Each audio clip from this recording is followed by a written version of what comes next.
প্রতিষ্ঠাবার্ষিকীতে মনোগতি BJP কর্তৃক আয়োজিত আজকের প্রতিষ্ঠাবার্ষিকীতে আমাদের মাঝে উপস্থিত আছেন লাকসামের অঞ্চল যারা মানুষের নেতা কেন্দ্রীয় বিএনপি সংগঠন সম্পাদক লাকসামের মধ্যে আমাদের সকলের প্রিয় নেতা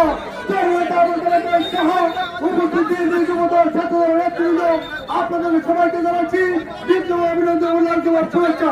প্রিয় বন্ধুরা আমার আজকে বক্তৃতা একটাই, আমাদের লাকসাম বাংলাদেশের নেতা আবুল কালাম ভাইকে আগামী সংসদ নির্বাচন হয়ে আমরা ওনাকে সংসদ সদস্য দেখতে চাই।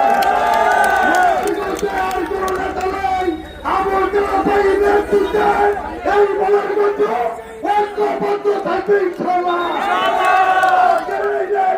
সফল করার জন্য আপনাদের সবাইকে অভিনন্দন এবং ধন্যবাদ জানিয়ে আমার বক্তব্য শেষ করছি।